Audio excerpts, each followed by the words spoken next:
Welcome to Wickedshizuku's Reviews, bringing you a southern perspective on books, movies, music, and much, much more.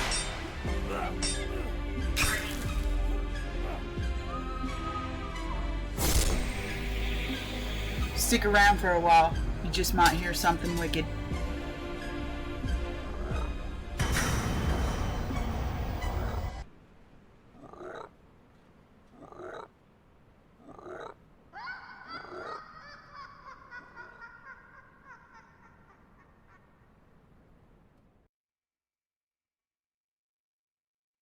Well, welcome back, pretties, and it has just been quite the day.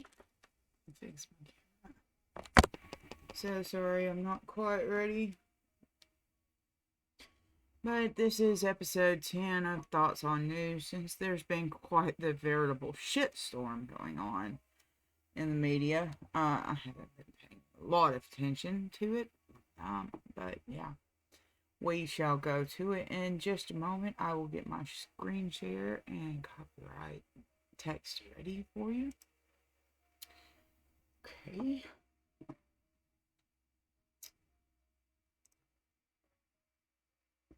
All right. We shall get this rolling, shall we? I've been working on my manuscript nonstop for the last few hours, so it's finally time to catch up. And this is it's a mix from 2 days ago to today, so we shall get everything fixed, and it's all chronologically ordered by times. After being hit with gun charges, the first time a sitting president's child has ever been indicted, Hunter's lawyers claim that the tax agency targeted and sought to embarrass Hunter. The suit mostly goes after the media coverage surrounding this blockbuster testimony by the IRS agent and whistleblowers in his case. That the Delaware U.S. Attorney's Office and Department of Justice handling the Hunter Biden tax investigation was very different from any other case in my 14 years at the IRS. At every stage, decisions were made that benefited the subject of this investigation. Now, there's something that I don't get. Let's back up just a moment. Who is this lady? She's wearing an Ashley Babbitt shirt. Who is she? And who's all of the other yazoos back here? Who are they? Decisions were made that benefited the subject of this investigation. Hunter's lawyers say that the whistleblowers and their lawyers publicly disclosed and disseminated Hunter's protected tax return information in violation of the law. Investigative journalist Matt Taibbi, who reported on the suppression of the Hunter Biden laptop story in the Twitter files, is standing by with his reaction to all of this. But first to Mark Lytle, an attorney for whistleblower Gary Shapley. Statements that Lytle made are included in this new lawsuit. Mark, good to have you with us today. It's interesting. Basically, you bet. They're going after interviews that you did, interviews that Shapley and the others did surrounding this. But essentially, it seems like they're angry that you talked about the fact that there was an investigation going on here, but not a lot of specifics about what is in those files. Yeah, Martha, this lawsuit's just a frivolous smear to try to, block the whistleblowers or any potential whistleblowers from coming forward. There were no violations. The whistleblowers followed the statute. Congress wrote the law so that whistleblowers could come forward in a protected manner and shine the light on government misconduct. And that's what happened here. And as a result, the sweetheart plea deal was revealed, and it came to light, and the judge rejected it. And they're mad about that, and they're coming after the whistleblowers. And it's a completely frivolous lawsuit, Martha. One of the things that they do cite are the specifics about the things that were in some of those returns, including business expenses that were written up as prostitute payments, sex club memberships, hotel rooms for purported drug dealers, and that he owed $2.2 million in unpaid taxes. So they're arguing that the IRS. Do you think any normal person would get away with that?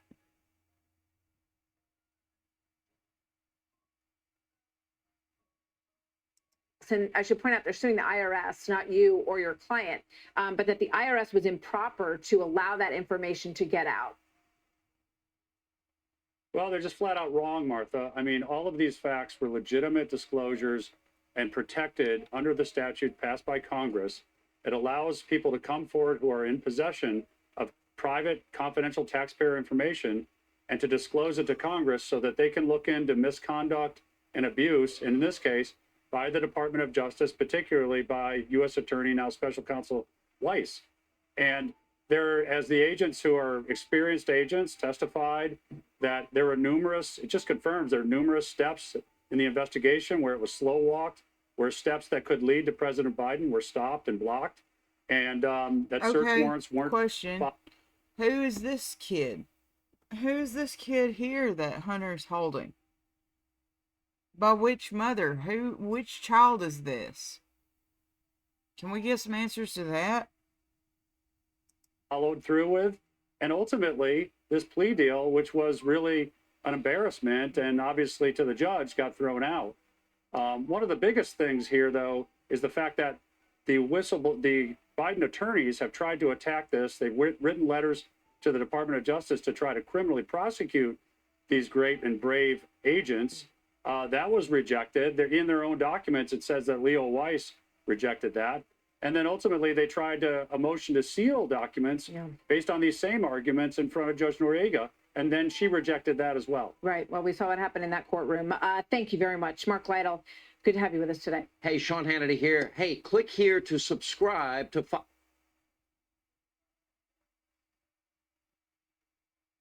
This is what veterans are doing to increase their disability rating. 2 of the conditions, they had me rated at like 20. During his UN address, President Biden directly called out Russia. He says, we can't let their war in Ukraine go unchallenged. Watch this. Russia believes that the world will grow weary and allow it to brutalize Ukraine without consequence. But I ask you this, if we abandon the core principles of the United States to appease an aggressor, can any member state in this body feel confident that they are protected? Former CIA officer Laura Bowman joins us this morning. Are we giving Ukraine the support it needs, or are we kind of forcing them into a stalemate?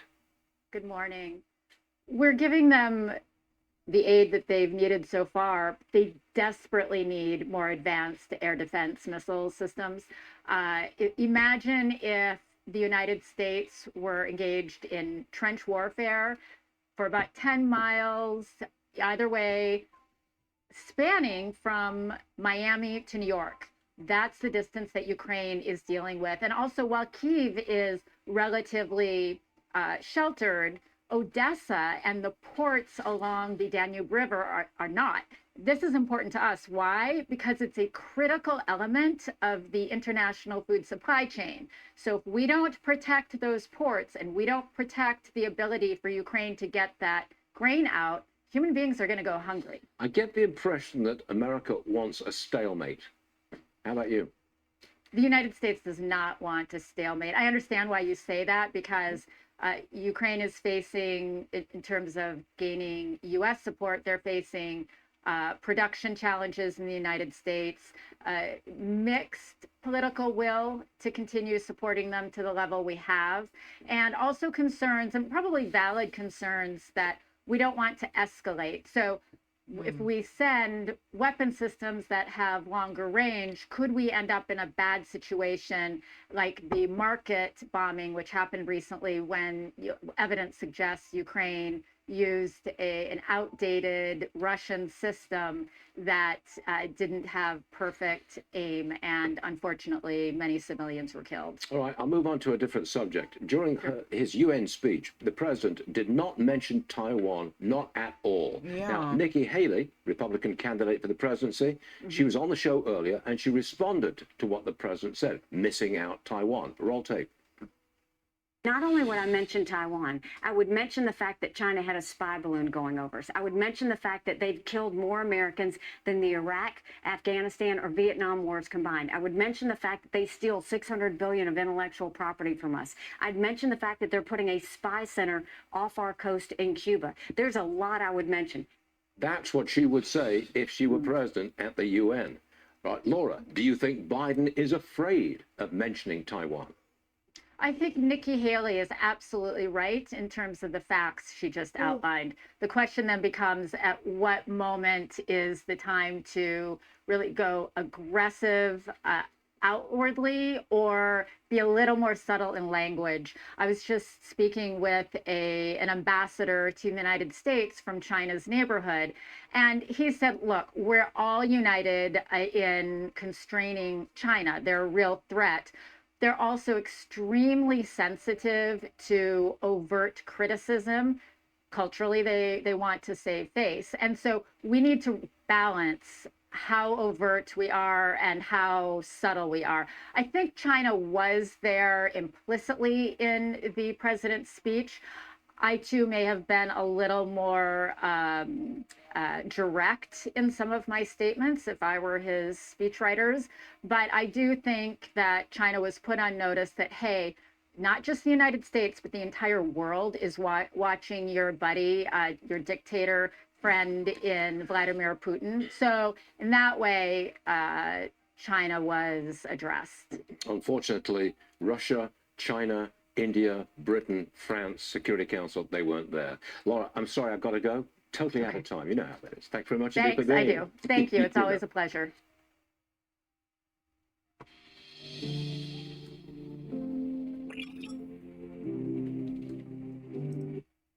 The gentleman from New Jersey is recognized for 5 minutes.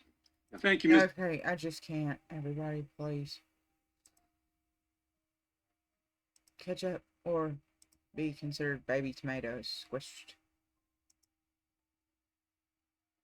Mr. Chairman, welcome, Attorney General. You know, following your confirmation, Americans were promised they were getting a focused, nonpartisan to lead their federal law enforcement. I had my doubts back then. And the last 2 years have more than confirmed in my mind those fears. Never in my life would I have thought that I would see such a politicized DOJ. Never in my life would I have thought I would see such a Department of Justice that didn't obey their own rules. Never in my life did I think I would see the egregious investigations conducted under your watch, or the blatant disregard of the First Amendment by FBI field offices under your watch. And never in my life did I think I would see our great DOJ turn into a politicized weapon to be wielded by an investigation to attack political rivals. I still hold the thousands of hardworking staff with high regard, but unfortunately there are some within the department, in my mind, who have betrayed their oaths. And for that, you must be held accountable. I hold you accountable for the labeling of parents as domestic terrorists standing up for their proper education of their own children. I hold you accountable for the anti-Catholic memo. Imagine sending agents undercover into Roman Catholic churches because they were supposedly domestic terrorists. And I hold you accountable for unleashing a special counsel with a history of botched investigations on our current president's political rival. The department under your leadership, I am sorry to say, has become an enforcement arm of the Democratic National Committee. If there is a perceived threat to the Democratic Party, this DOJ attacks every single time. But when there are actionable threats against conservatives, this DOJ stays put. Violent protesters outside the Supreme Court justice's home, unpunished. Attacks on pro-life centers, unpunished. The two-tier system of justice is clear, and it's clear to the American public. And the buck stops with the man in charge. That man is you. The actions of the DOJ are on you. The decline of Americans' trust in our federal law enforcement is on you. The political weaponization of the DOJ is on you. Attorney General, I need a simple yes or no to the following. Just yes or no, because we don't have much time. Do you agree that traditional Catholics are violent extremists? Yes or no? Answer what you've said in that long list of. I'll be happy to answer all of those. Attorney General, I control the time. I'm going to ask you to answer the questions I asked. You control time by asking me a substantial number of things. I didn't ask you those things. I made a statement. Attorney General, through the chair, I ask you, do you agree that traditional Catholics are violent extremists?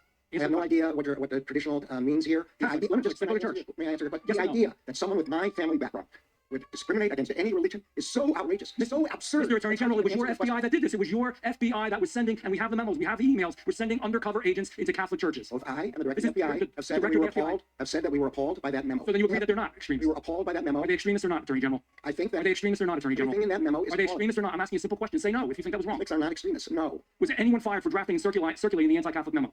You have in front of you the inspection division's investigation. Just tell me yes or no, please. I don't know. time. I don't know the answer to that. Okay. Do you agree that parents attending school board meetings should be categorized? Should parents that go to school board meetings and are very vocal about their kids' education should they be classified as domestic terrorists? Of course not. And my memo made clear that vigorous objections to policies in schools are protected by the First Amendment. The president this week accused you, not the president himself, his staff, and it was in the Wall Street Journal, and it was leaked out of mismanaging the Hunter Biden probe. Do you agree? Yes or no? It was in the Wall Street Journal article. I'm not saying. Sorry. Do I agree with the Wall Street Journal? Yes. And that the information they released that said you botched this probe.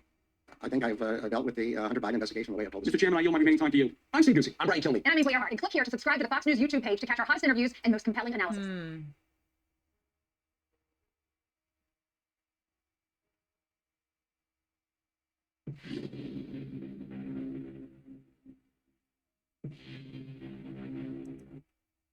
How in the heck do you lose an F-35? That question from Congresswoman Nancy Mace today, summing up what a lot of people are probably thinking after a stealth U.S. fighter jet disappeared over South Carolina on Sunday and wasn't found for more than 24 hours. Its debris was discovered in Williamsburg County, about 60 miles north from where it took off. The pilot ejected safely from the jet, thankfully. The jet is worth nearly $100 million. The pilot is okay. Not as I said, anymore. good news. Meanwhile, the Marine Corps has a 2-day pause now in aviation operations in place. Let's bring in former CIA director, former Secretary of State Mike Pompeo, Fox News contributor, and his new movie, which sounds really fascinating. It's called Route 60, and that is out now. So, Secretary, great to have you with us. Thank you very much for being here. You served in the military, obviously. So this is how does this happen? How do we lose an F-35? I mean, I can find my phone. It's lost, at a place I was yesterday, and they can't find an F-35. I got a notice on my AirPod just a little bit ago that I wandered away from the Exactly. It's unexplainable, and most importantly today, it's unexplained. I hope Mr. Kirby will be able to explain to the American people its support for the whole world to understand how a fifth-generation fighter, America's most capable jet fighter that we have now sold to countries all across the world, somehow inside of our own country, wanders off the electronic and physical grid. I can't explain it. It's hard to account for. Maybe there was something nefarious that happened. Maybe some foreign party jammed me. I'm truly hypothesizing now, but it's very difficult to imagine how you lose communications and control of the location of an aircraft with this sophistication. Is it, there's been some suggestion that it's because it's stealth. It was stealth even from the people who it's not supposed to be stealth from. Seems unlikely to me. We should be able to be in contact not only with our pilot, but with the equipment itself from multiple places. We fly scores and scores of these training missions all the time, so the task that it was engaged in, as I understand it, was really relatively common. So it's unexplainable that could be. It's not the stealth capability that caused this problem. I'd be shocked if that was it. So they've shut down aviation operations. What do you think this? So you think either this was a foreign interference act potentially, or some negligence or some inefficiency in the current military?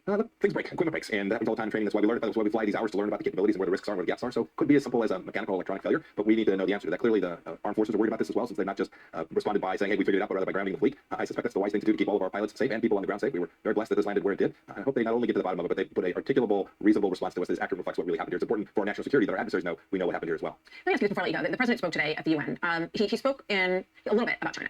Basically said, we're not making an effort to try to contain China. That's not our goal here. Hasn't met with President Xi in quite some time. They may be face-to-face in November. Was today a missed opportunity to send a message about China or about China's relationship with North Korea and Russia?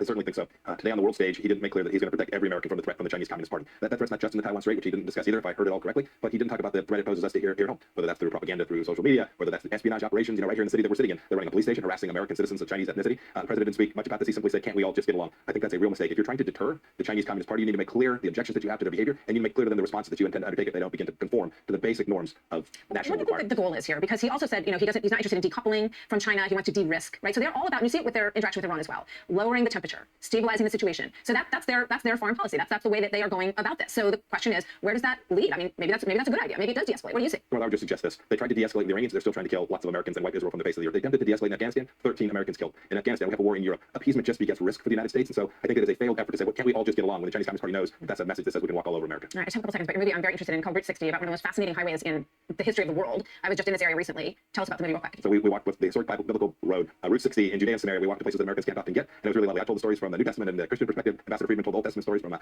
Orthodox Jewish perspective. It's a lot of fun. It's a beautiful movie. I hope folks will see it in theaters today. Fantastic. Thank you very much, Secretary Pompeo. Always good to see you, especially nice to have you on set in New York. Thank you very much, sir. Hi, Brian Kilmeade. I want you to do me a favor. I want you to click to subscribe to the Fox News YouTube page. This is the only way that I know for sure that you're not going to miss it. Over the past 6 months, we have been investigating as well as exposing the truth behind all of these food processing plants that have been... Chair, thanks, gentlemen. The chair now recognizes himself for 5 minutes. Secretary, thank you for coming. Thanks for listening to our questions. I want to pick up where we left off in July of 2022 regarding what I view as the administration's anti-market policies in regard to EVs. They are expensive. The grid is not, we're building a second grid, I guess, on top of the grid we already have, which is a huge cost, and people are paying for that in their electric bills. The batteries have limited range, and despite the subsidization, the market is literally not adopting EVs, regardless of what we want to believe or what you want to say. There are significant inflationary pressures and a glut of electric vehicles, well beyond demand. And so if we consider the current UAW strike, the cost of living has eaten away at these folks' ability to pay their grocery bill and their gas bill. So they're obviously and rightfully upset. And the administration's subsidization of the electric vehicles is killing their jobs. They know this. On the second point related to EVs, I think it's important to quote the UAW president, Sean Fain, directly, and I quote, not only is the federal government not using its power to turn the tide, they're actively funding a race to the bottom with billions in public money, unquote. Now, you've recently moved to Michigan, I understand it, and I just wonder what you have to say to Michiganders who feel the federal government is using their very tax dollars to destroy their industry and their jobs. Well, one of two things is going to happen, Representative. Either the EV revolution is going to be made in China or it's going to be made in America. Right, that's destroying their jobs. So we're working to make sure that it's made in and it's being subsidized, which is destroying their jobs. So is your position that we're going to lose all these jobs? That's what has to happen, or China's going to build all these vehicles. Is that the position? One of the reasons we've seen manufacturing jobs grow so much in this administration compared to the manufacturing recession under the last administration is that we're investing in American manufacturing. You're investing with our money in things that we don't want. You realize that forcing car companies to make these vehicles at a loss, about $60,000 per vehicle sold, is damaging to the UAW's jobs. In fact, I'm going to just look at Ford. I hate to call them out, but their electric vehicle unit is expected to lose $4.5 billion this year, which is up from $2.1 billion in losses last year. There's a 92-day supply of electric vehicles, which is twice that of the current average of the internal combustion or traditional car. And I'll just remind everybody that electric vehicles were one of the first vehicles on the market back in the early 1900s, but they were replaced by better technology then. Now, the average new vehicle transaction price is about, I don't know, I just heard one of my colleagues, $50,000. I got $48,763, which is up $10,000 since your boss became the president. The average used vehicle price is $26,510. Mr. Secretary, the people I work for, my bosses can't afford what you're forcing on them. These are not market forces. This is the government funding the destruction of our own automotive industry. And I hope you know that approximately 2/3 of EV owners make over $100,000 a year. My bosses don't make that. I don't know if you can justify or how you justify forcing my constituents to pay for EVs and EV infrastructure for coastal elites and wealthy people, but somehow you do. Well, I need to point out that wealthy people were specifically excluded from the Inflation Reduction Act. Well, I just gave you the number. Do you dispute that 2/3 of EV owners are owned by people over 100,000 that make over 100,000? Yeah, the first EVs, of course, were. Do you dispute that? I know that number's going down. Those are the facts. It doesn't matter if they're going down. Why were you against I represent can't afford them today, sir. Why were you against cutting their costs? All these factors. I'm not against cutting the cost. The market should do it. But you want the government, you want my taxpayers to pay to cut the cost, which isn't cutting the cost. All these factors. All these factors. Why is markets keeping the costs like a mosquito? Mean that for every EV sold, sir, at a loss, that the cost of the, as my colleague on the other side, the gas guzzling pickup truck is higher now. To pay for the loss as you kill your administration and you in particular kill the auto industry. And I'll remind you, in 2008, after financial crisis, the federal government bailed out this industry. So while you're here today, will you commit and will you pledge to oppose any effort to bail out the auto industry after you force it into bankruptcy again? Will you do that today, sir? Congressman, I got started in politics when Yes, the answer is no. after he was at risk of being shut down because an elected official in my state tried to block the administration from saving prices. I got involved and stood with UAW to save those jobs, and I'll always be with auto jobs being preserved. That seems like a bunch of crock.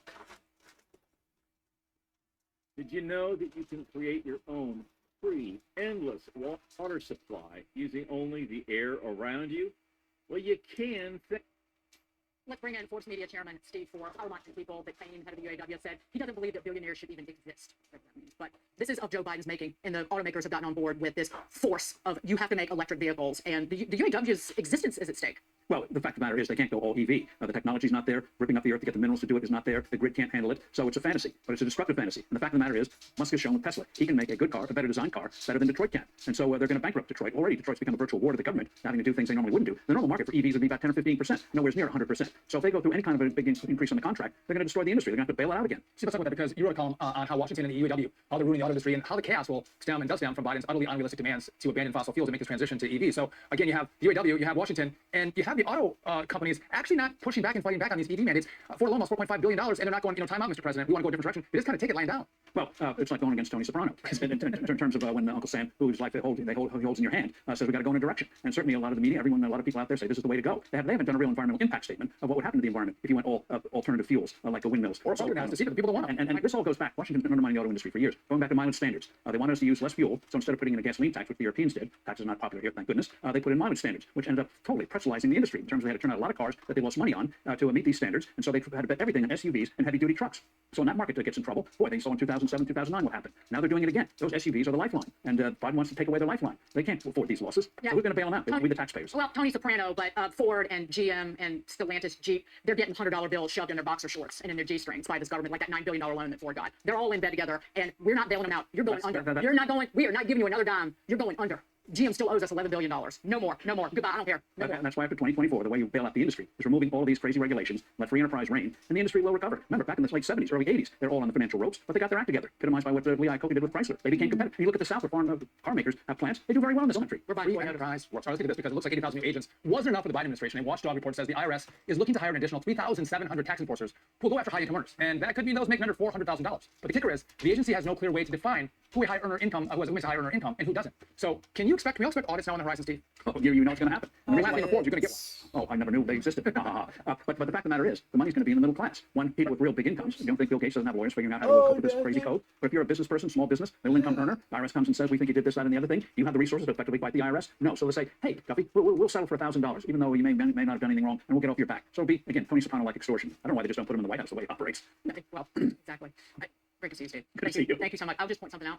After the GM bailout and bankruptcy, the existing UAW workers at GM didn't take a pay cut.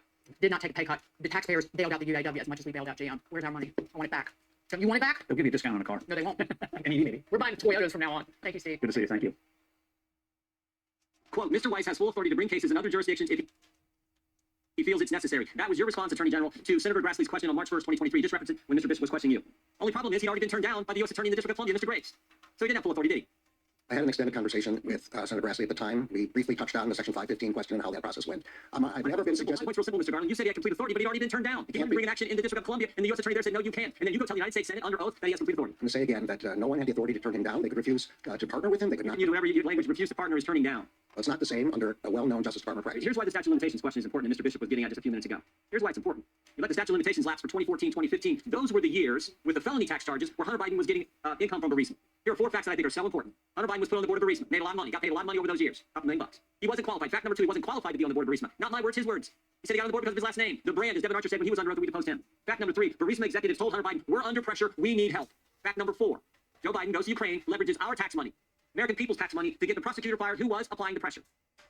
Interestingly enough, that fact is entirely consistent with what the confidential human source told the FBI, and they recorded in the 1023 form. The same form Mr. Ray didn't want to let this committee and the Congress see. That all happened. That all happened. What I'm wondering is why you guys let the statute of limitations lapse for those tax years that dealt with Burisma income. There's one more fact that's important, and that is that this investigation was being conducted by Mr. Weiss, an appointee of President Trump. You will, at the appropriate time, have the opportunity to ask Mr. Weiss that question, and he will no doubt address it in a public report that will be transmitted to the Congress. I don't know the answer to those questions. Did the lawyers just like let it, they just like, oh, darn, we let it, were they careless? I expect that won't be what he says, but because I know that's not the case, because as Mr. Bishop pointed out, they had a tolling agreement. Nina, would you go help your daddy? Yeah. He got groceries, so please help him put them away. Thank you, darling. They talked to Hunter Biden's defense counsel and say, let's extend the statute of limitations. And then at some point, they made an intentional decision to say, we're going to let the statute of limitations lapse. And I want to know who decided that and why they did it. Mr. Weiss was a supervisor of the investigation at that time and at all times. He made the necessary appropriate decisions. You'll be able to ask him that question, and he will. I know why they did it. Everyone knows why they did it. May not say it, but everyone knows why they did it. They did it. Burisma, those tax years, that dealt with that involved the president. It's one thing to have a gun charge in Delaware. That doesn't involve the president of the United States. But Burisma, oh my, that goes right to the White House. We can't have that. And we can slow walk this thing along. We can even extend the statute of limitations, and then we can intentionally let it lapse. And we know this investigation was slow. Here's what everyone said. Shapley said, DOJ slow walked the investigation. Ziegler, slow walking in the approvals of everything. This happened at the Delaware Attorney's Office and DOJ tax level. Mr. Sobocinski, the FBI agent, said, I would have liked to see things move faster. Ms. Holly said the same. Every witness we talked to said this thing was slow walk, and we know why. They slow walked it long enough to let the statute of limitations run so they wouldn't have to get into bereavement. Tell me where I'm wrong. Will the gentleman yield? No, I'm asking Mr. Garland the I question. think I've tried to make clear that I don't know the specifics of the investigation. Much of what you are describing occurred during the Trump administration, during a Justice Department appointed by President Trump. No, it did it. This is 4.5 years. This investigation. We're talking the last few years. Your statement was just this year, March 1st, to Senator Grassley. No, I'm sorry. I was trying to respond to your descriptions of what the IRS agent said about certain statute of limitations is 6 years. That lapsed here in the Biden administration. And the statute of limitations, we'll say again, that the explanation for why the statute of limitations was lapsed, if it was, has to come from Mr. Weiss. Let me ask one last question real quick here. Who decided that David Weiss would stay on as U.S. Attorney? This occurred before I came. Mr. Weiss had been kept on. I promised the... No, I didn't say you can walk through that. I said, who decided? The White House decided. Weiss? They served at the pleasure of the president, right? Mr. Weiss was... Joe Biden decided to keep David Weiss as U.S. Attorney. You weren't sworn in until March. He was told you to stay on in February. What's that?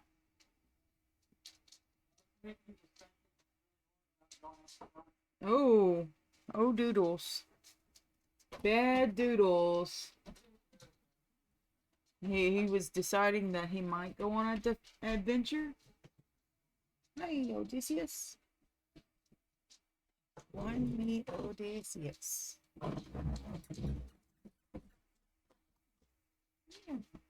Hello. Hello. Hey, big Bubby.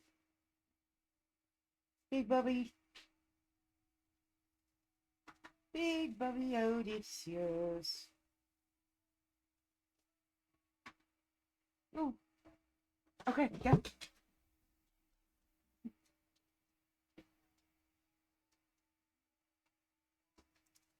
Pretty fundamental question. Who decided David Weiss was going to stay as U.S. Attorney General? Mr. Weiss, your time has expired. Chairman, your time has expired. I'm waiting for an answer now. You'll let you ask the question after your time has expired already. Point of order. Gentleman can respond now. I'll go to Ms. Jackson Lee. Mr. Weiss was the special U.S. Attorney for the District of Delaware when I came on. He had been appointed by President Trump. I promised that he would be permitted to stay on for this investigation, and that is what happened. Ladies and gentlemen, Chairman. Gentleman from New York. Mr. Chairman, I believe you misquoted from the transcript of the Senate hearing. I therefore ask unanimous consent to enter into the record the entire transcript of the Senate hearing. Without objection, but I didn't just quote what Mr. Garland said. I'm Steve Ducey. I'm Brian Tilney. And I'm Eve Hart. And click here to subscribe to the Fox News YouTube page to catch our hottest interviews and most compelling analysis.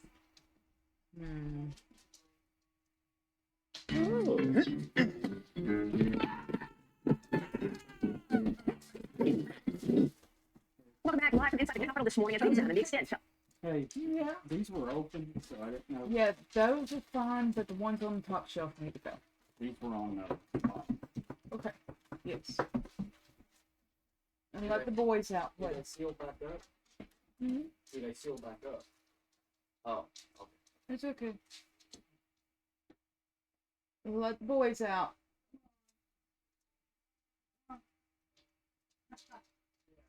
Out, boys, out. You too, Doodles. One moment.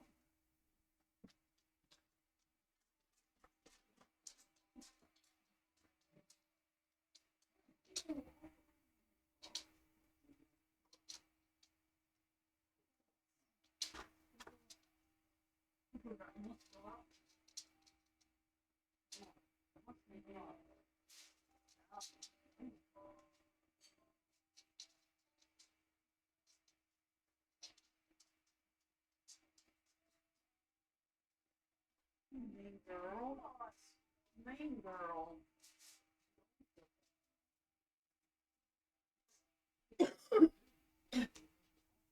Oh, yeah.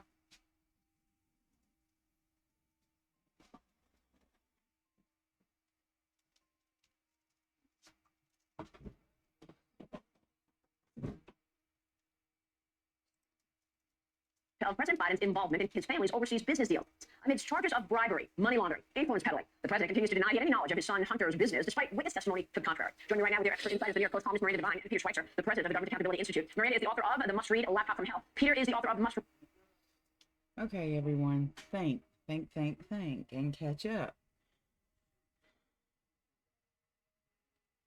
Peter Schweitzer wrote, of course, red-handed, but there were 2 previous books that you really need to go back to, and Profiles of Corruption and Clinton Cash and Secret Empires. 3 books, sorry. Including that one.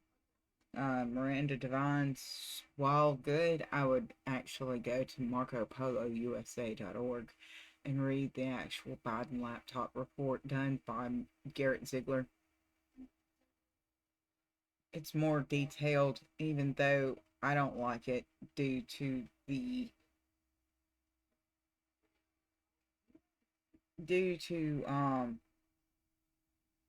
having to zoom in and zoom out on.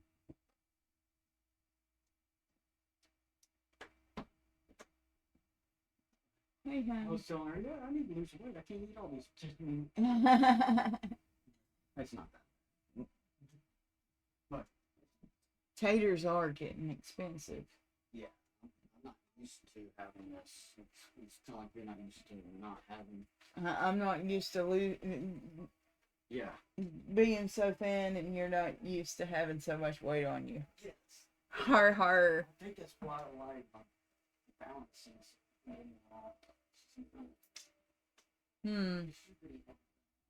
Maybe.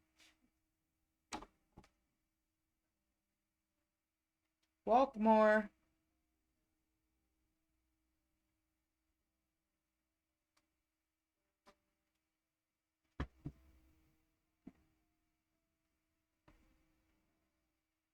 Oh, where was I?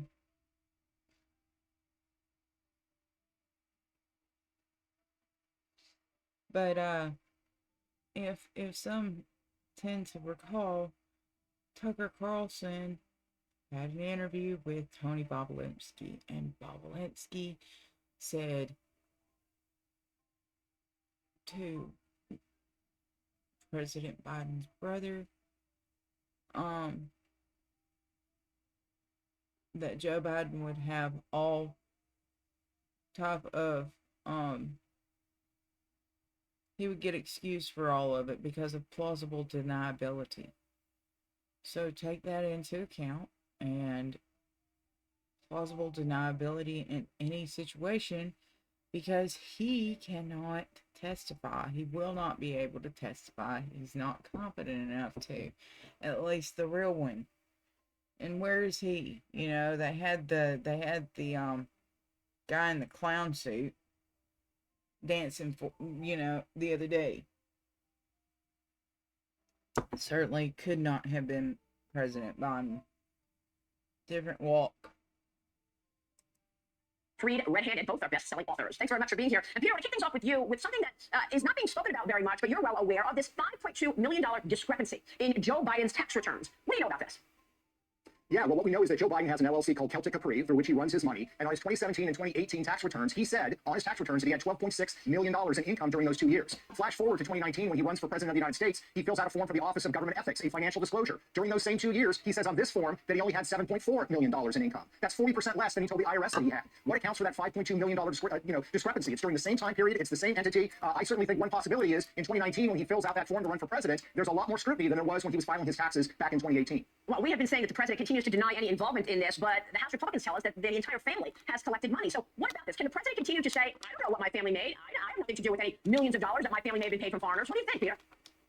Well, look, I think there's a couple questions. First of all, I think one of the reasons the House is investigating is to untangle how Joe Biden might have financially benefited from these deals. But let's be crystal clear about this. If you look at the federal guidelines on bribery, Foreign Corrupt Practices Act, the international bribery standards that the Obama-Biden administration signed on to in 2011, bribery does not just entail the politician getting paid. If you as a political figure took actions that benefited an entity that then pays your family members, and you don't even get a dime, that still constitutes bribery. So when the White House says no money to Joe, nothing to see here, that avoids the issue. And Miranda, you've written and reported extensively on the 10% for the big guy, as well as this movement from Republicans wanting Joe Biden's bank records.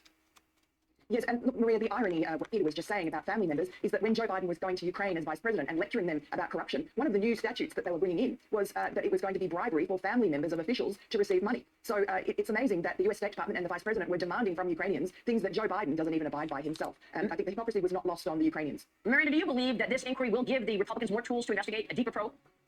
Oh, definitely. James Comer is looking forward very much to having things like immunity to offer to witnesses. He believes he might have got more from Devon Archer if he'd been able to offer him immunity. Certainly Eric Schwerin, who is the bookkeeper, will be benefiting from that. And also just the ability for his subpoenas to have more weight. Hold on, you guys. Miranda Devine and Peter Schweitzer, quick break, and we're back with more. Stay with us.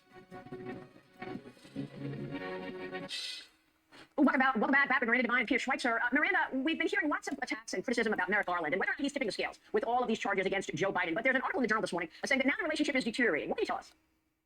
Well, it seems pretty clear that Merrick Garland has decided that he's copying too much reputational damage on behalf of Joe Biden's wayward son. And so I guess the gloves are off now, particularly since Hunter Biden's lawyers unloaded with that leaked Politico and the New York Times after the plea deal collapsed and basically humiliated David Weiss and went through chapter and verse all the special meetings and the collaboration that went on during that 5-year investigation supposed into Hunter Biden and the sweetheart deal that emanated from that. And I think now there's a pit bull, a guy called Leo Weiss, who's been put on the case, and he has a track record of being a tough prosecutor. I don't think it's going to be easy going for Hunter Biden to come. But also at the same time, you've got James Comer's people, as much as the Democrats try to poo-poo his investigation. He's closing in on some pretty serious aspects of this, particularly he's following the money trail. He had specific bank account numbers in the United States where it's alleged by people in Ukraine money went to Joe Biden. Right, and Peter, $5 million to one Biden and $5 million to the other Biden was a testimony from a whistleblower. Yeah, exactly right. Look, the impeachment inquiry is going to give Capitol Hill a lot more muscle. More to come. All right, we will leave it there. Miranda, Devine, Peter Schweitzer, thank you, and thank you for joining us. Hey, Sean Hannity here. Hey, click here to subscribe to Fox News YouTube page and catch our hottest interviews and most compelling analysis. You will not get it anywhere else. Transgender. It's made very, very cool through the media.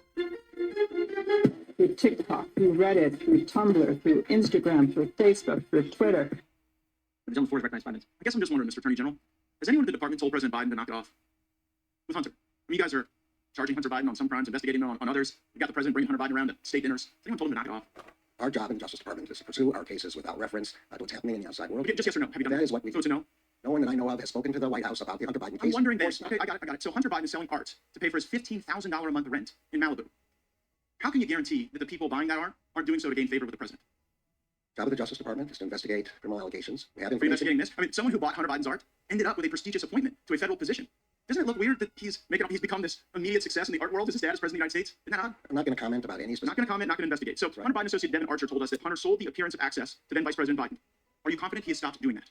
I'm sorry, I didn't understand the question. Hunter Biden associate Devon Archer told us that Hunter sold the appearance of access to then Vice President Biden. Are you confident he has stopped? I'm going to say again that all these matters are within the purview of Mr. Weiss. I have not interfered with them, and I do not. You're confident that he'd stopped. And I do not intend to interfere with them. I want to. So it was a lot of Chinese money that was working its way through these shell companies into the accounts of the Biden family. So the China initiative was set up during the Trump administration at the Department of Justice to go after the malign influence of the Chinese Communist Party, and the Biden Justice Department dissolved the China initiative. So I guess I'm wondering, does the department have any documents that would detail the basis for why you got rid of the China initiative that President Trump had set up? The Assistant Attorney General for National Security Division gave a long speech which explained that. He has testified before Congress several times. We'd be happy to provide you with... What's the basis? Just tell us all now. Why was the China initiative dissolved? What the Assistant Attorney General said was that we face attacks from 4 nation states: North Korea, China, Russia, and Iran. And we need to focus our attention on the broad range of these attacks. Sometimes we don't know...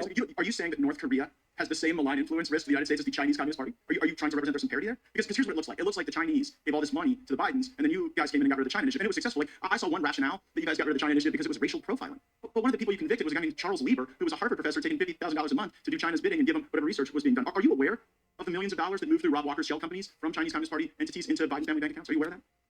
There were a lot of questions that you just asked. Let me start with the first one about North Korea. North Korea is a dangerous actor, both kinetically and with respect to cyber. But not on par with China. I'm on the service. Not in the business right now. I'm serious to suggest. May I answer your question? Answer the question about whether or not you know about all the millions of dollars. No, you don't want me to answer about North Korea. I already know the answer, and so does everyone. They're not the same risk as China. So let's get on to serious questions and serious answers. Do you know about the money that moved through Rob Walker's shell companies? Yes or no? As I've said repeatedly, I have left these matters to Mr. Weiss. I've not intruded. I've not interfered. I've not tried to find out what you're looking the other way on purpose. It's because everybody knows this stuff's happening. And you know, people don't pay bribes to not get something in return, right? The China initiative resulted in the convictions of a Harvard professor, of someone at Monsanto. So we were working against the Chinese. They paid the Bidens, and now you're sitting here telling me that North Korea is the big threat. We got to get to this one thing on January 6th. So did the FBI lose count of the number of paid informants on January 6th? Let me answer your question about China. I want you to answer. I'm going to give 5 minutes. You've already certified the conclusion on China. So January 6th, did you lose count of the number of federal assets? Did you lose count in order or not? Gentleman's time has expired. I can't answer the question. Did they lose count? I'm going to answer the question. Time has expired. The Attorney General can respond.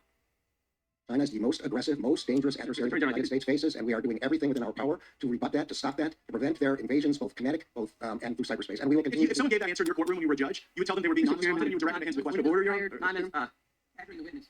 Time has expired. I got it. I was. Like, Your Honor, you want to stick with that? Yeah, I was getting happy to come to Your Honor. Point of order either way. Okay, I understand that too. All right. But the gentleman asked his question before his time expired. The Attorney General did not respond to the gentleman's question. I was hoping he would respond to the question about the confidential human sources on January 6th. He didn't respond to that. I'm sure we're going to get. Of course, now, Mr. Chairman, there were recognize questions before that he was not given a chance to answer. Understand So the witness might have. But the witness doesn't, Mr. Chairman, point of order. The witness does not control the time. Exactly right. Members control the time. If they want to switch their question and focus on one more question they'd like an answer to, I want to give the witness a chance to respond to that final question Mr. Gates asked. He didn't respond to it. Hey everyone, I'm Emily Campagno. Catch me and my co-host Harris Faulkner and Katie McEnany on Outnumbered every weekday at 12 p.m. Eastern or Central New York. Also, don't forget to subscribe to the Fox News YouTube page for daily. Stop juicing. Green juices, detox juices, starving yourself. All of those are now a thing of the past. Chair now recognized himself for an opening statement. The fix is in. Even with a face-saving indictment last week of Hunter Biden, everyone knows the fix is in. 4.5 years. 4.5 years the Department of Justice has been investigating Mr. Biden, an investigation run by David Weiss, an investigation that limited the number of witnesses agents could interview, an investigation that prohibited agents from referring to the president as the, quote, big guy in any of the interviews they did get to do, an investigation that curtailed attempts to interview Mr. Biden by giving the transit team secret heads up, an investigation that notified Mr. Biden's defense counsel about a pending search warrant, an investigation run by Mr. Weiss, where they told the Congress 3 different stories in 33 days. They told this committee on June 7th. David Weiss said, I have ultimate authority to determine when, where, and whether to bring charges. 23 days later, June 30th, he told this committee, actually, I can only bring charges in my U.S. Attorney's District, the District of Delaware. And then to further confuse matters, on July 10th, he told Senator Graham, I have not sought special counsel status, rather I've had discussions with the Department of Justice. An investigation run by Mr. Weiss that negotiated a plea deal that the federal district court declined to accept. A plea deal so ridiculous, the judge asked this question, quote, is there any precedent for agreeing not to prosecute crimes that have nothing to do with the charges being diverted? The response from the DOJ lawyer, I'm not aware of any, Your Honor. A plea deal so ridiculous that the judge also asked, have you ever seen a diversion agreement where the agreement not to prosecute was so broad that it encompasses crimes in a different case? The response from the DOJ lawyer, no, Your Honor, we haven't. An investigation run by Mr. Weiss that not only had a sweetheart deal rejected, but according to the New York Times, there was an even sweeter deal, an earlier deal, a deal in which Mr. Biden would not have to plead guilty to anything. 4.5 years and all that, and now we get a special counsel. Now we get a special counsel. And who does the Attorney General pick? David Weiss, the guy who let all that happen. He could have selected anyone. He could have picked anyone inside government, outside government. He could have picked former attorney generals, former special counsels, but he picks the one guy he knows will protect Joe Biden. He picks David Weiss. And here's what the AG said in his August 11th announcement of David Weiss as a special counsel. Quote, I am confident that Mr. Weiss will carry out his responsibility in an even-handed and urgent manner. Urgent manner? Every witness we've talked to. The 2 FBI whistleblowers that came forward, Mr. Shapley, Mr. Ziegler, the 2 FBI agents on the case, Mr. Sobocinski and Ms. Holly, they've all said this thing was anything but urgent. The FBI said they were frustrated at the pace. Ms. Holly said she was frustrated at the pace. And of course, the IRS agents, they said the investigation was slow-walked. And even-handed, they limited the number of witnesses that could be interviewed. They tipped off the defense counsel about a subpoena. The judge said the plea deal was a joke. And all that's just half the story. There's one investigation protecting President Biden. There's another one attacking President Trump. Justice Department's got both sides of the equation covered. Look at the classified documents case. Spring and early summer of last year, the Department of Justice asked President Trump to turn over boxes of documents. He does just that. In the process, President Trump finds 38 additional documents. He tells the Department of Justice. Very next day, the FBI comes to his home and he turns them over. Then the Department of Justice asks the President to put any boxes he brought from the White House to his home in a storage room and secure it by locking it. He does that as well. Everything they asked him to do, he did. And then what's the Justice Department do? August 8th, last year, they raid President Trump's home. And according to the FBI agent, Stephen D'Antuono, the assistant director in charge of the Washington field office, the search was a complete departure from standard protocol. When we interviewed Mr. D'Antuono, he said first, the Miami field office didn't do the search. Instead, they sent folks from D.C. He said there was no U.S. attorney assigned to the case. Instead, it was run by D.C., in particular Jay Bratt, who's now in the special counsel team.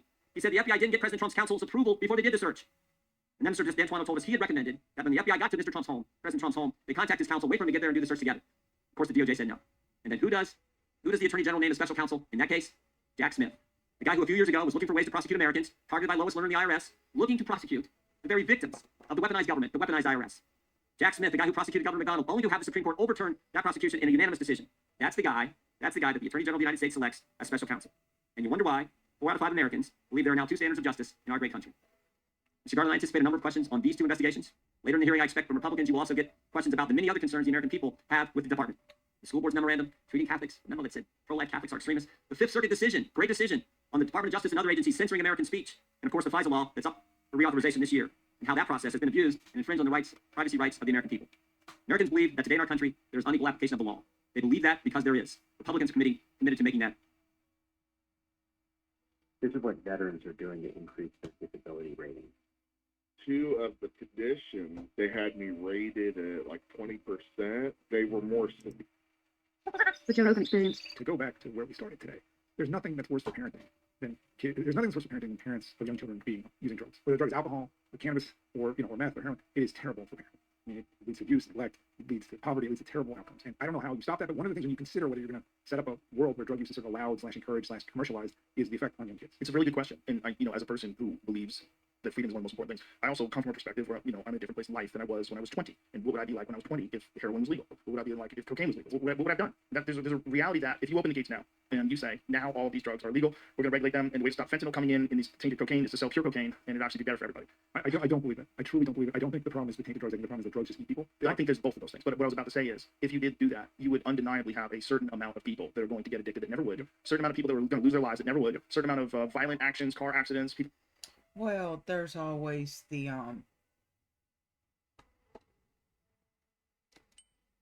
there's always the option of just legalizing them and selling them on the shelf and allowing those people to use themselves to death and let God sort it out.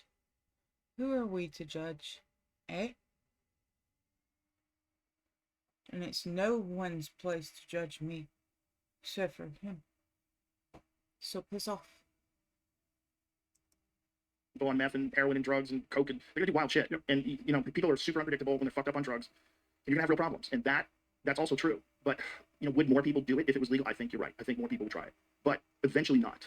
So you just have to sacrifice a whole generation. People learn. You have to go to Europe and see like kids are allowed to drink wine in Italy, and so they don't like their instances of alcoholism, and it's not a big deal to them. For us, it's a big deal. Like I remember the first time I got drunk with my friends, we were listening to Led Zeppelin. I was with my friend Jimmy, and it was like really 15 years old, 14, 15 years old, and I got sick in a cab, like the whole but it was getting alcohol was crazy. Yeah. If you live in Europe, it's normal. Like they get their kids acclimated to it. Like you don't let them drink, but they're allowed to have a sip of alcohol. Sure. It's not that big a deal. Right. Don't think of it as like some forbidden fruit that you can't wait to get to and get fucked up. Yes. But even with adults, we know that even with adults that have reasonable ways of approaching every other aspect of their life, some of them can't have a drink. That's right. They can't do it. They get fucking gerbilized and they're gone. You know those guys. Yes, of course. Those are real people too. And what do we do about that? And it's a good question, but it's a question that unfortunately there's so many pros and cons of both sides. And the con of both sides.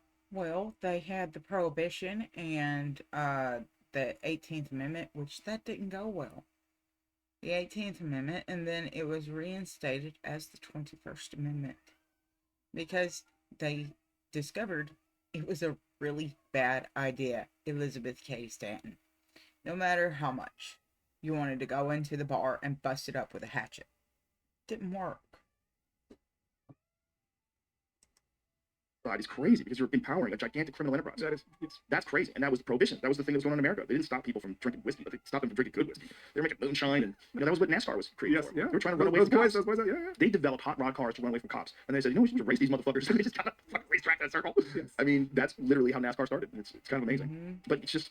There's no one perfect answer. There's no one thing we say, what? If we do this, we'll have 0 deaths, and everyone's gonna be peaceful, and the world's gonna be a utopia. There's no answer like that. No, but and I'm not suggesting this, okay? But if you have a regime that is really strict on drug use, you don't have much drug use. I mean, I'm talking about like Saudi Arabia. Yeah, you're cutting people's hands off with, and that would never fly here, and I don't think it's a good idea. But this idea that you can't culturally and societally lower the levels of drug use is not true. You can't. It's just a question of the price you pay. Right, but isn't that the thing about peace as well? Like as long as you're willing to have was it the president of the Philippines? Oh yeah, Georgia. Yes. I mean, yes. I bet that had an impact. Yes.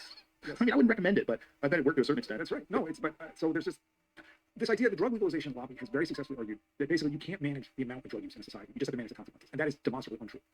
There's another drinking and driving used to be pretty societally acceptable. Now it's not acceptable. I mean, people still sometimes do it, but levels are way down. Have you ever seen that video from when they first started telling people you can't have a beer in your car? No. See if you find the video, Jamie. I think it's from the 1970s, and then this lady's like, basically, we're becoming communists.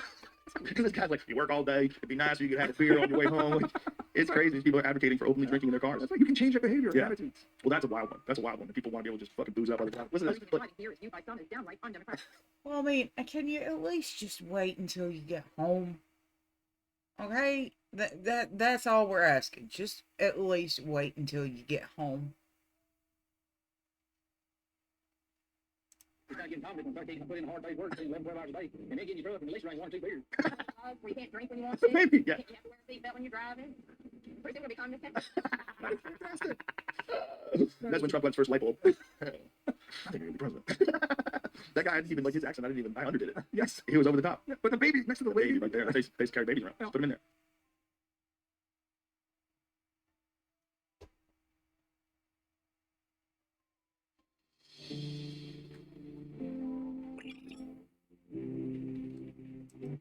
Meanwhile, we have Jonathan Turley, Fox News contributor, George Washington University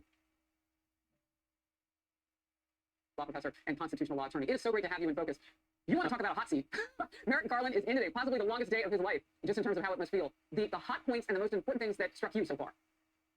Well, it's what we expected. First of all, the substance of his answers really doesn't exceed what you find in a Hallmark greeting card, right? It's basically reciting the same line that we expected, that this is all given to Special Counsel Weiss. There was one thing that I took note of, and that is when he was asked whether, when would these answers be forthcoming, he said they will all be forthcoming from Weiss, and then he added, when he submits his report to Congress. Now, that is significant, because usually a Special Counsel will not submit the report until largely at the end of the investigation. That would likely be after the election. It certainly would run beyond the impeachment inquiry. That's quite a significant statement if that's what he intended, because Weiss was scheduled to go before the House to answer questions. And it was right before that occurred that Garland made him special counsel. And many of us said that the impact of that could be that it insulates Weiss from having to answer these questions. The statement that he just made would suggest, unless he changes it in later questions, that he intends to answer questions much, much later in the form of the final.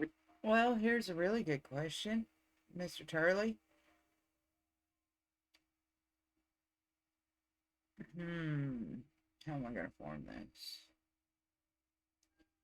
Does that mean with the impeachment inquiry now, does that mean that this particular topic can be broached?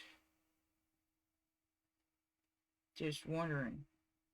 Now that Comer and Jordan and House and Ways Committee, does that mean that they'll be able to subpoena Mr. Weiss now? Or is he still protected?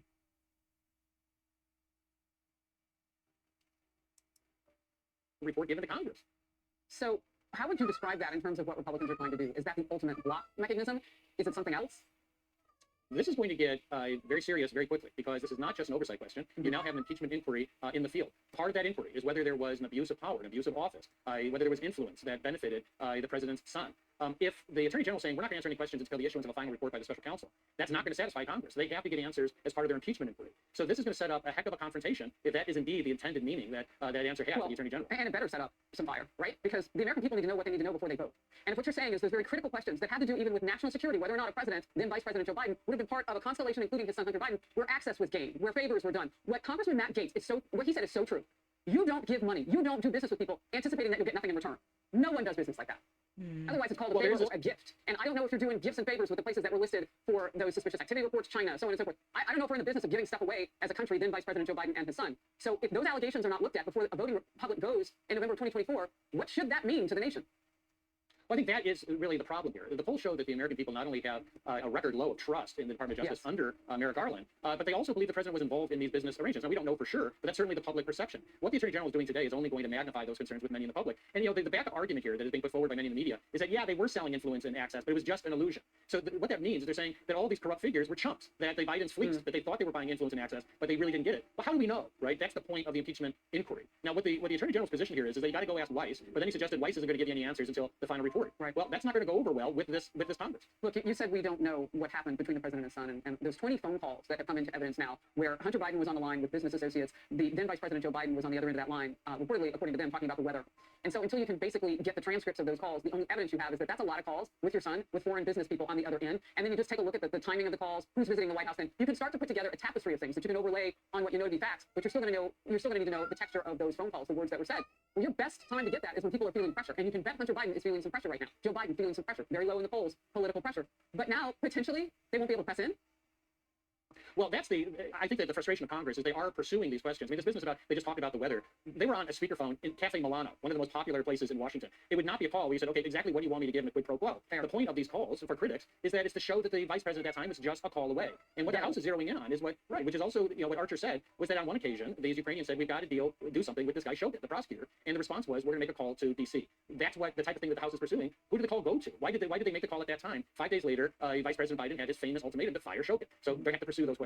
I'm so glad you were with me today. And when they resume the hearing, you and I will come back together. I'm Steve Doocy. I'm Brian Kilmeade. And I'm Ainsley Earhart. And click here to subscribe to the Fox News YouTube.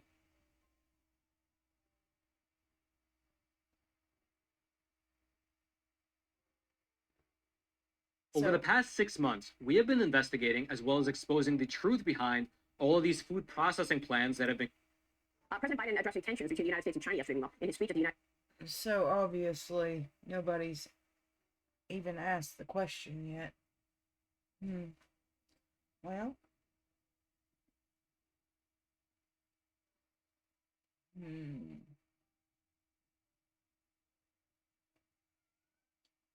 Hmm.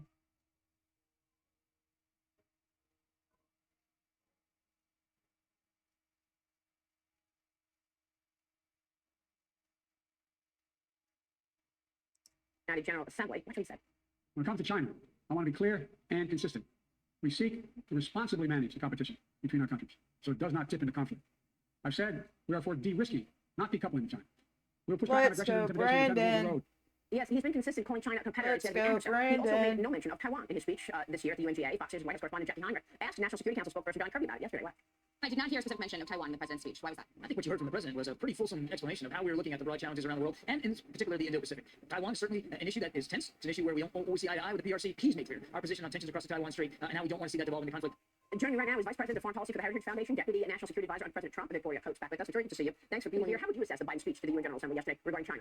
Yeah, it was a real missed opportunity because if you kept playing that tape, he's saying that he wants to cooperate with China, he wants to get along with them as best he can, and then segues right into his main focus, which is climate. And he refers to climate as an existential threat to humanity, and that's what we all have to band together and combat. And he thinks he's going to get some kind of deal with the PRC on this. So that's what he actually cares about. And if you change the words climate and China, the speech would have made some sense. But as it stands, I mean, the president just sounded detached from reality. Yeah, I mean, it's just amazing to me that over and over again he calls China a competitor when the actions coming out of communist China are so aggressive against the United States, including a surveillance program on American citizens, that surveillance balloon, bullying our Navy in international waters, the cover-up of COVID, no accountability there, and he refuses to call China an adversary. No, and so again, they're just detached from reality. And don't forget about the Chinese nationals who are trying to get into our sensitive military sites. I mean, this is just outrageous. And you were talking about John Radcliffe's op-ed, the recent one in the Wall Street Journal, about the sort of search for the origins of COVID. We're very proud to have him at Heritage this year as a visiting fellow. He's chairing a bipartisan commission to get to the bottom of this. So there are Democrats who are interested in actually exploring the culpability of the PRC for COVID. But that certainly doesn't seem to be the president's focus. I mean, the CIA and its behavior over these years in terms of the politicization of the agency is just beyond. Beginning with the Russia collusion story, the made-up lie that John Brennan and James Clapper were pushing at the head of the CIA, and now to this op-ed that John Radcliffe writes about, that they were actually paying CIA agents to change their story on how they saw COVID and the origins there. John Radcliffe, by the way, will be our guest on Friday to talk more about this. But I want to get your take on House Republicans on the Select Committee on China and the House Homeland Security Committee. They're demanding that the administration provide information on this report from the Wall Street Journal earlier this month, which found that Chinese nationals have accessed U.S. military bases and other sensitive sites about 100 times in recent years. In almost all of these cases, the Chinese nationals reportedly posed as tourists. The committee wrote a letter to the Department of Homeland Security, FBI, and Defense Department yesterday, Victoria, and we've been talking about it all morning because it's up. The numbers up 1,300%. We just spoke with Mark Reed, chairman of the Homeland Security Committee, and he too said that this is all a plan by Xi Jinping. Send military-age people from China in, and eventually they become saboteurs. Here's the chairman of the committee just with me 10 minutes ago. Watch this. Border security, it's our greatest national security issue. I mean, you mentioned that, I think in your monologue at the start, 18,000 Chinese nationals. The highest it's ever been before that was like 1,200. Wow. And this is a planned thing from China. I mean, there's no way it's not. Victoria Gordon Chang was with me earlier. She said, yeah, China is preparing to go to war with the United States. What do you think? They're preparing to go to war with us, and we're trying to get a climate deal with them. That just sort of sums it up. And I think, the southern border, the passages through to loopholes like Puerto Rico, obviously China is taking. Well, I think they're going to use several different strategies all against this, all simultaneously. Can't prove it, just working off of historical knowledge here. Let's see. They're using Cuba, and they're using the invasion subversion plan of Yuri Brezhnev or something like that. He's a guy that has bug eye glasses.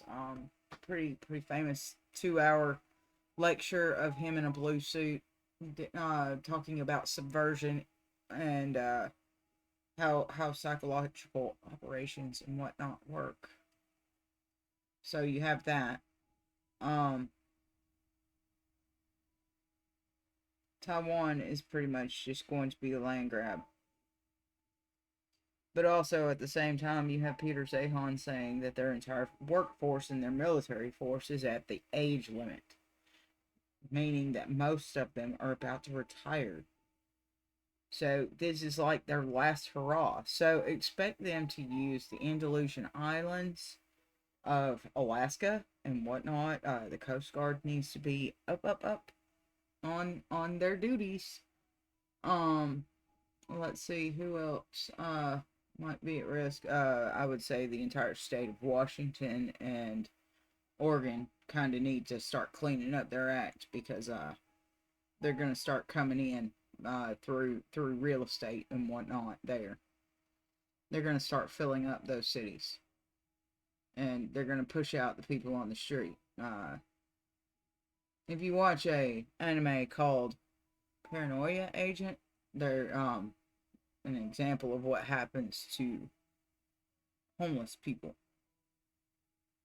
at the hands of teenagers. So, there is that example. Let's continue.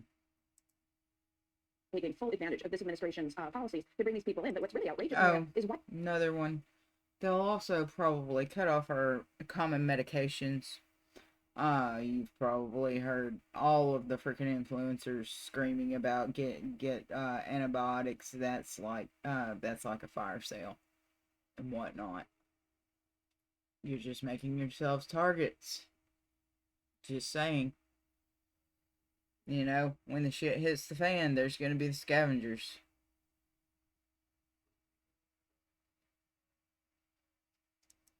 Why does Congress have to request this information? Why isn't the administration sharing it freely with our duly elected representatives from states like, say, New Mexico, where these activities are going on around our national labs? Yeah, you'd think that the administration would want to share this with Congress, would want to work with Congress on it. Instead, we only get it when they demand it. It's like they have something to hide. Yeah, exactly. And, Todd Pyro jumped in here because I keep asking the question, what does Beijing have on Joe Biden? Because instead of saying we need to decouple, which is what people have said on this program ever since I've been joining. A lot of money. That's what they got on Joe Biden. A lot of money. This ain't rocket science. In George Washington's time, he would have been taken behind the White House in the Rose Garden, and they would have hung him by the neck immediately. Just saying. Have you never watched the series Turned? If you haven't, watch it. It's about espionage during George Washington's time. Fairly interesting series. If not a little gruesome. You folks here on this panel. You have Joe Biden saying, no, we don't need to decouple. You have a number of elites in the financial world continuing to fund the CCP and ultimately their military. Can we ever fully counteract China and defend our nation if these unpatriotic forces, Joe Biden to Maria's point, the financial elites of this world, to my point, if they don't participate in what we need to do? No, Todd, I mean, you're 100% correct. And the irony here is China has terrible internal economic problems of its own right now. It has a terrible demographic problem that it can't solve because it's basically murdered half of its citizenry with the one-child policy over the last 50 years. And this is the moment the United States should stand strong. We should play to our strengths and push on their weaknesses and get the situation resolved instead of playing nice with them. Yeah, great point. And to your point, these Chinese companies in index funds and all of these passive investments, some of those Chinese companies are actually sanctioned already, Victoria. And they're still in these index funds, and investors are still buying them, in effect funding the expansion of the CCP. Well, this is a story we're going to keep the spotlight on, and we appreciate your input. Thank you, Victoria. Guys, do your daughter a favor this year by getting her a unique gift that she'll treasure forever. It says, to my daughter, never forget that I love you forever. I hope that you believe in yourself as much as I believe in you. Whenever you feel overwhelmed, remember whose daughter you are and straighten your crown. You are braver than you believe, stronger than you seem, smarter than you think, and loved more than you know. I can't promise to be here for the rest of your life, but I can promise to love you for the rest of mine. Love, Dad. This necklace is... Welcome now our great friend, Ohio Congressman Jim Jordan, chair of the House Judiciary Committee. Now, Barry, I'm still laughing at that riff you had. Did you just tell me Democrats want to get rid of soap and pacifiers for our grandkids? For goodness sake, is that what you just said? Well, yeah, I mean, I don't... Not just gas stoves, now it's everything else, I guess. Holy cow. You know, I was telling the producers when you heard this riff, you were going to want to talk about it because you'd rather talk about the economy. You know about you're a good economist, Mr. Chairman, and I knew you'd enjoy that. Holy cow, that was quite the list. But you're right. They want to get rid of oil and gas. For goodness sake, President Trump is right when he talks about what this means to our economy and to American families. But I know we can come on and talk about that. It just made me laugh when you went through that list. No, but it's an important point. Just to pause for 10 seconds here before we go into all the other stuff that you're presiding over. Importantly.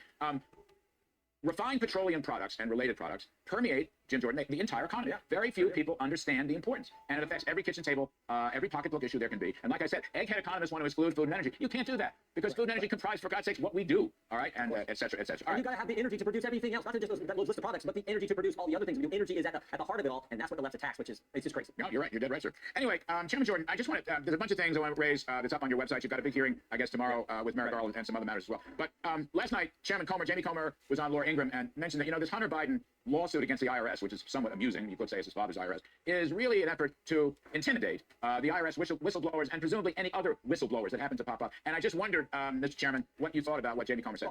No, of course that's what's going on, but I will say this. The whistleblower's testimony has been consistent. It stood up to 4 hours of cross-examination from the Democrats in the Oversight Committee 2 months ago when Mr. Shapiro and Mr. Ziegler testified in that public hearing. The stories that have changed are the White House stories. This White House change story about their involvement with Hunter Biden, I was not involved in anything. Well, no, dinners, phone calls, meetings, and maybe more importantly, the Justice Department story has changed multiple times. David Weiss wrote me on June 7th. He said, I have full authority to determine when, where, and whether to bring charges. He then wrote me 23 days later and says, actually, I want to change that. I can only bring charges in my U.S. Attorney's District in Delaware. And then to further confuse matters, he writes Lindsey Graham on July 10th and says to Senator Graham, I've not chosen to go to special counsel status. I've had discussions with the Justice Department. 3 stories in 33 days. So they can go after the whistleblowers all they want. What I know is their testimony has not changed, has been consistent, and stood up to cross-examination. Not the White House, not the Justice Department. So is Weiss going to come before your committee in October?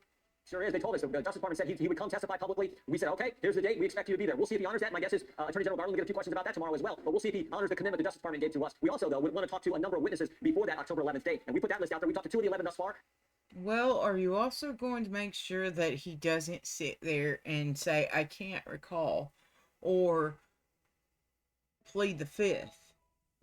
Or, what else? For Mr. Weiss. Is he going to bring drug charges against Hunter Biden? I want to know that. Definitely want to know that. Because if not, then there's lots of people all over this country that's in prison right now that need to sue for 14th Amendment violation federally. Just saying, you know. Now, there might be some hiccups with the state stuff, but, you know, yeah, go ahead. Write your lawyers, see what they say. And if they're not doing the job for you because they're pro bono and they're court assigned, just say to the judge when you get there that your lawyer is not that your lawyer's not representing you. So tell the judge that you want a reassignment of appointment.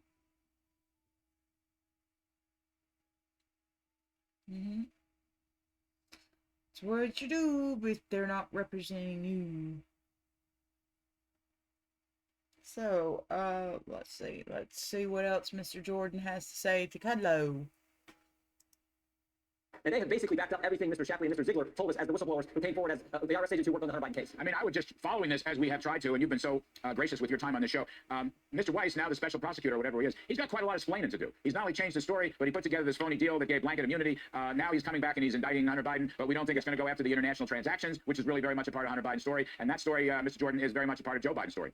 Well, exactly right. I mean, you preside over an investigation for 5 years, an investigation that tips off the defense counsel when you're going to do a search warrant, an investigation that puts together a plea deal that was so ridiculous the judge said no to it, and a host of other facts that have come out. You preside over that, and then it all falls apart when Judge Noriega says this plea deal, we never seen anything like this before ever, and it falls apart, and you say, okay, now we need a special counsel, and who do you name? The very guy who presided over all that. That makes no sense to anyone who's watching any of this. So yeah, I think that'll be a line of questioning tomorrow as well for the Attorney General. So, Jim Jordan, what else do you want to tackle with Merrick Garland? I mean, we've talked about this down through the past. Parents in their school boards, he tried to bust them. I guess Catholics with Latin masses. I want to get to the Trump prosecution as well. A possible bribery issue where one of his, I don't know, U.S. attorneys or assistant U.S. attorneys, Brad tried to tell this Stanley Woodward, who's a very good defense lawyer, that your judgeship will be better viewed if you would pull back and not represent these Trump people. I mean, is that where you want to go with Merrick Garland, or is there other stuff that you want to raise today? All that I think will be raised, but I think at the heart of all this is the disparate treatment, the unequal application of the law, the double standard. I think that's the theme. And when you look at David Weiss elected as special counsel for the Hunter Biden investigation after he presided over all that investigation for 5 years versus Jack Smith, the guy who a few years ago was looking for ways to prosecute the very people who were targeted by the Obama administration's IRS. Jack Smith, who's indicted former President Trump in 2 different locations. I think that is the double standard I think we want to show tomorrow as well and ask questions about. But also, of course, the school board's memorandum, the memo that said we're going to treat pro-life Catholics as extremists, the FISA reauthorization that's coming up and how that has to change, and a host of other things I think will also be subjects that members are going to have concerns about and raise questions about. Let me just go, what happened? I know you want documents from Jack Smith, you want documents from down in Georgia, the prosecutor, Fannie Willis, but whatever happened to the guy who was supposedly investigating Joe Biden's misuse of classified documents? Where, I don't think anybody... No one even knows his name. His name is Robert Hur. No one's heard from the guy. You beat me to it, because I know Robert Hur is... You know, I know, but no one else heard. Well, that's the thing. So whatever happened to this guy? Because great question. U.S. senators, first of all, aren't supposed to have any of these documents outside of the National Archives library or secure room. Neither are vice presidents. So this guy's supposed to investigate them. They're sitting by the Corvette, and we haven't heard a peep out of this. Meanwhile, they basically want to put Donald Trump in jail for the next 750 years. Somehow I think that's president. Yeah. Who was the president? Right. The ultimate decider on what's classified, what's not. They're going after him like crazy, and they got this action, that case they brought in Miami. But again, as you point out, we haven't heard anything from Robert Hur. And then, of course, Larry, the one that scares me the most is Fannie Willis was literally, we learned this 2 weeks ago, literally looking to indict, go after 3 United States senators, including the top Republican on the Senate Judiciary Committee, Senator Graham. She was a hairbreadth away from indicting them. That's crazy. Simply for those senators for doing their job. That's how out of control this has gotten, and this double standard that the vast majority of American people understand now exists. All right. Chairman Jim Jordan, you are the best of the best. Can't thank you enough for your time. I know you're very, very busy. We appreciate it. And don't forget, refined petroleum products affect the entire economy, every nook and cranny. Thanks for doing it.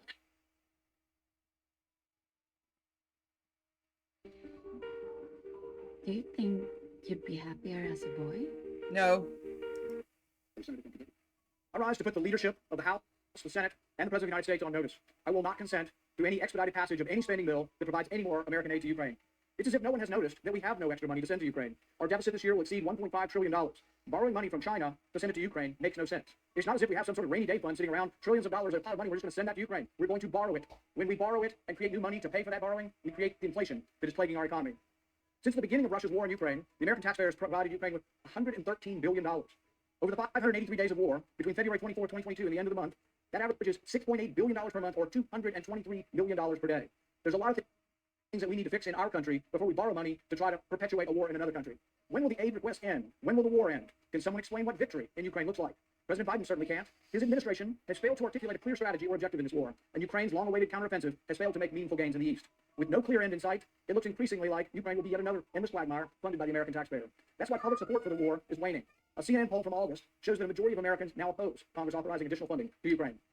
And now there are those in the Senate who would refuse to listen to these voices coming from a war-weary nation, and who would hold the federal government hostage by inserting $24 billion more for Ukraine. They're talking about saying the only way government stays open, the only way we avoid a shutdown, is by shoveling more American taxpayer dollars to Ukraine. They're going to link keeping the government open with more money to Ukraine, and I'm here to say that I'm not going to agree to it, and I will not let them shut down the government simply because they want to send more of your hard-earned tax dollars to Ukraine. Either the American people fund an endless war in Ukraine, or the Uniparty threatens to shut down the government. This is a clear dereliction of duty, and I will not stand for it. Colleagues, as representatives of the American people, you should not stand for it either. The bill that comes for us should be about funding our government, not somebody else's government. I will not give consent to a bill that includes funding for Ukraine in keeping our government open. As elected officials, we have an obligation to pursue a foreign policy that advances the security and prosperity of our country. Funneling billions of dollars that have to be borrowed into the meat grinder of eastern Ukraine does neither.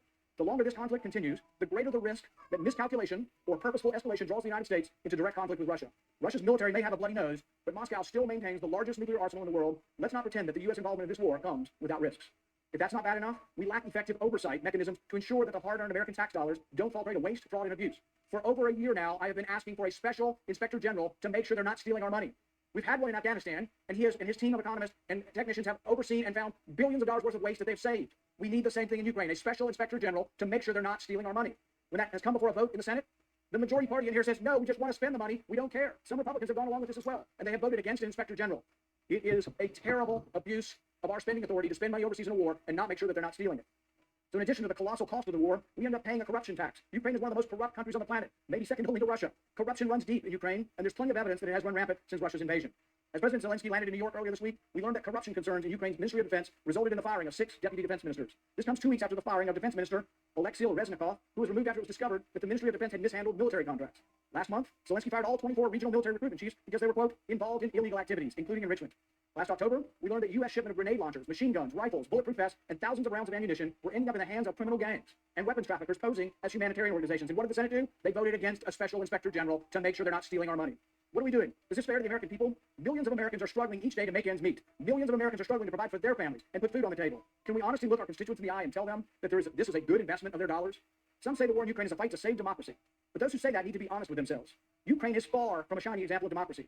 And while the strain of war can make for questionable government actions, we have to live with them when the war is over. For all the platitudes about America supporting democracy and making the world safe for democracy, the Woodrow Wilson advocates among us, the biggest recipient of American welfare, Ukraine, canceled its next presidential election. You're telling me we're sending $100 billion to a country that's not going to have elections? We're going to send $100 billion to a country that now has, what, a president for life?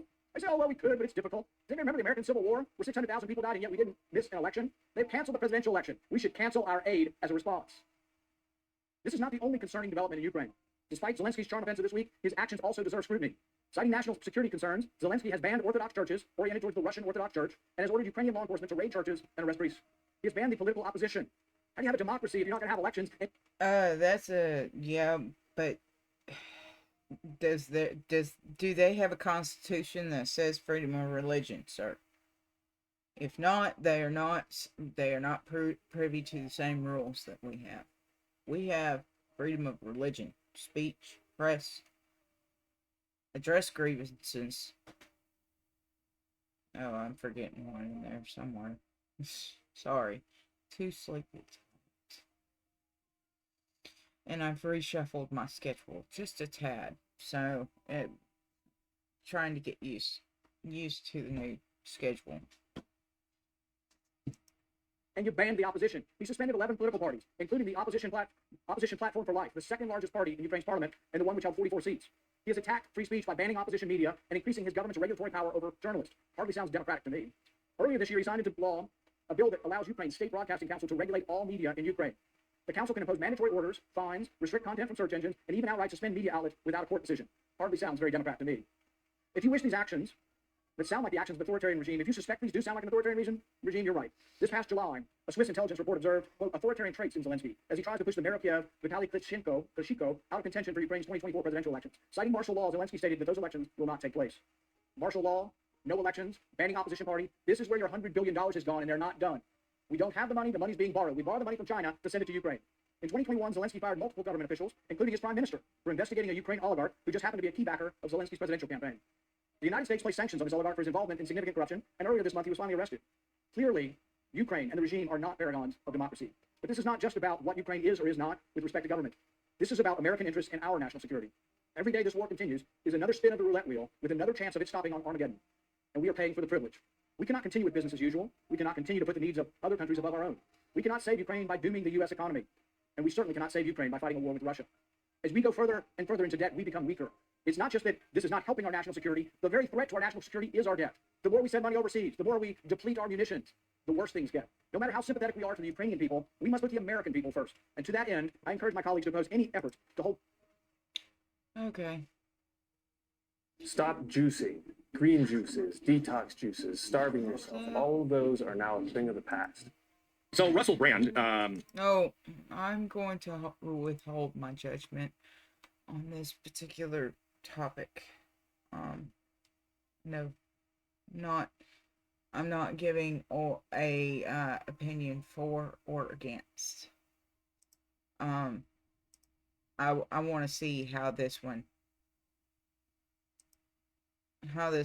just morphs, because it's very strange that 3 different persons are on the hook for the exact same allegations.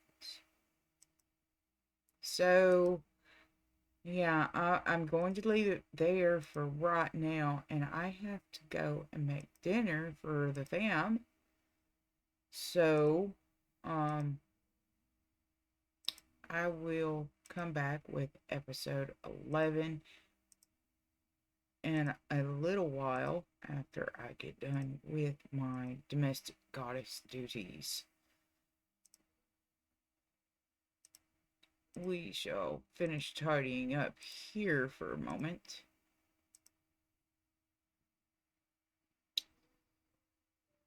And we'll be left with 7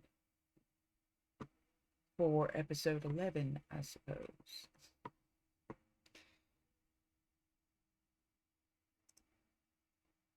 Yes, I hope you enjoyed this episode, this busy episode of Wickedshizuku's reviews, thoughts on news.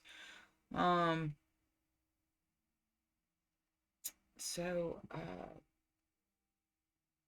let me know what you think in the comments, and if you liked, please hit the button and like, share, and subscribe. Let's get the word out and see what we can get up to. See you in a bit.